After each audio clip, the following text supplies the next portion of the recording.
इधर छांगुर बाबा केस में नया नाम सामने आया है। मोहम्मद अहमद खान, ये नाम सामने आया। इस पर छांगुर के सहयोगी होने का आरोप है। बताया जा रहा है कि ये छांगुर बाबा का फाइनेंस संभालता था, ये आरोप इस पर है। ये फाइनेंस संभालता था तो क्या इसे इस बात की जानकारी है कि पैसे कहां से आते थे?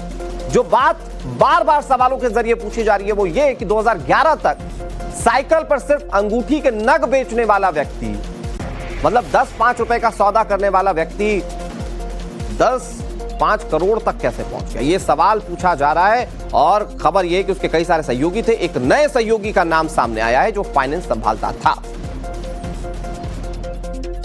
अवैध धर्मांतरण के इस मामले में नया नाम मोहम्मद अहमद खान का सामने आया है। कहा जा रहा है कि जांच एजेंसियां इसकी भी तलाश कर रही हैं। आरोप ये है कि ये जो छांगुर बाबा है उसका फाइनेंसर था। तमाम जो फाइनेंस के अकाउंट्स थे ये खुद संभालता था। खुद जो है ये उतरौला का ही रहने वाला है। इस वक्त हम वहीं मौजूद हैं जहां पे उसका घर है। आपको पहले एक तस्वीर दिखाते हैं। ये जो घर है मोहम्मद खान का है, मोहम्मद अहमद खान का। और कहा जा रहा है कि मोहम्मद खान जो है इस वक्त पुणे में है। एजेंसियों को शक है कि अलग अलग ठिकाने वो बदलता रहता है, अलग अलग राज्यों में जाता है, अलग अलग शहरों में जाता है और इसीलिए उसको पकड़ना मुश्किल हो रहा है। लेकिन एक बड़ा जो आरोप लगा है वो ये है कि उसने भी इस इलाके में जो उतरौला का इलाका है जहां उसका घर है, जमीनों पर अवैध कब्जे किए। जहां पे मौजूद है, देखिए ये बगद का एक पेड़ है और इस पेड़ के पास ही एक मंदिर हुआ करता था। जैसा कि यहाँ के लोगों का दावा हुआ कहना है कि इस मंदिर को तोड़कर जो है उसने ये बाउंड्री वॉल बनाई और इसे कब्जे में कर लिया। यहाँ पर उसका पुश्तैनी घर था। उसके पिता से जब हमने बात की तो उन्होंने कहा कि यहाँ हमारा पुश्तैनी घर था, लेकिन यहाँ पे जो औलादे होती थी वो लंबे समय तक जिंदा नहीं रहती थी, लिहाजा हमने इसे तोड़कर और दूसरा नया घर इसके ठीक बगल में ये जो घर देखा रहे हैं उसे बनाया।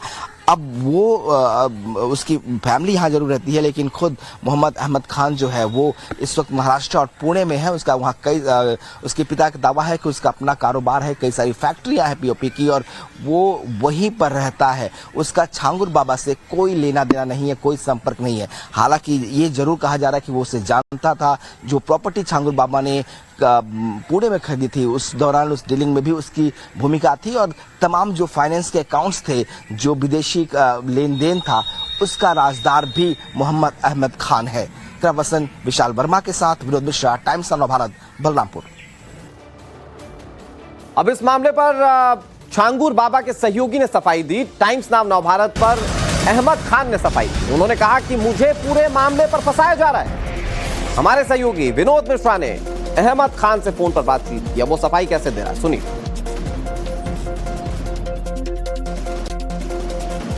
यहाँ पे आपकी तलाश कर रही है, जो खबरें यहाँ पे आ रही हैं। मैं बैठा हूँ, मेरी मोबाइल है, सब कुछ है, डिटेल है, मेरा पता है। तो आप वो पुलिस वाले से बात कराइए जो कह रहे हैं कि मैं फरार हूँ। आप मेरी बात कराइए पुलिस वाले से ना भैया।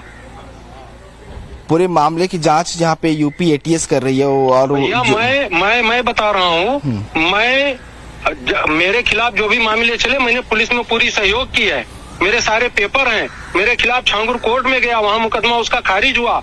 मैंने यहाँ पुणे में उसके खिलाफ दावा दायर किया हुआ है, जो यहाँ पे आ नहीं रहा और मुकदमा चल रहा है। गलत चीजें दिखाई जा रही हैं भैया। और ये जो नीतू रोहरा और नवीन रोहरा है, इनसे आपके कोई रिलेशंस थे? हमारे रिलेशन क्या थे? हमारे इनके साथ एग्रीमेंट हुआ था, इन्होंने हमें फंसाया उसमें। उसके बाद में हम इनके खिलाफ कोर्ट में गए। उसके बाद में जो है ये हमारे खिलाफ कोर्ट में गए, जिसमें हमारी जीत हुई। और इस पूरे मामले पर मुख्यमंत्री योगी आदित्यनाथ ने बहुत बड़ी बात कही है। बलरामपुर से जल्लाद को हमने गिरफ्तार किया, योगी आदित्यनाथ ने कहा हिंदू बहन बेटियों की इज्जत से खिलवाड़ करता था, ऐसे तत्वों के खिलाफ सख्ती से कार्रवाई की जा रही है। राष्ट्र विरोधी, समाज विरोधी तत्वों को चकनाचूर करेंगे। यानी कि इस मामले में कार्रवाई के साथ साथ योगी आदित्यनाथ ने बिल्कुल क्लियर मैसेज दिया कि अगर ऐसा करने की आगे भी कोई सोचता है तो उसके खिलाफ बड़ी और कड़ी कार्रवाई की जाएगी। और आपने देखा होगा अभी समाज विरोधी और राष्ट्र विरोधी कार्रवाई में लिप्त तत्वों के खिलाफ कैसे कार्रवाई हो रही है। कल बलरामपुर में आपने देखा होगा एक जल्लाद को हम लोगों ने वहां पे भी गिरफ्तार किया है। कैसे वहां हिंदू बहन बेटियों के इज्जत के साथ खिलवाड़ करता था, पैसे में सौदेबाजी करता था, लेकिन अब ऐसे तत्वों के साथ सख्ती की जा रही है। हम समाज को भी टूटने नहीं देंगे, राष्ट्र विरोधी और समाज विरोधी तत्वों को भी चकनाचूर करके रहेंगे।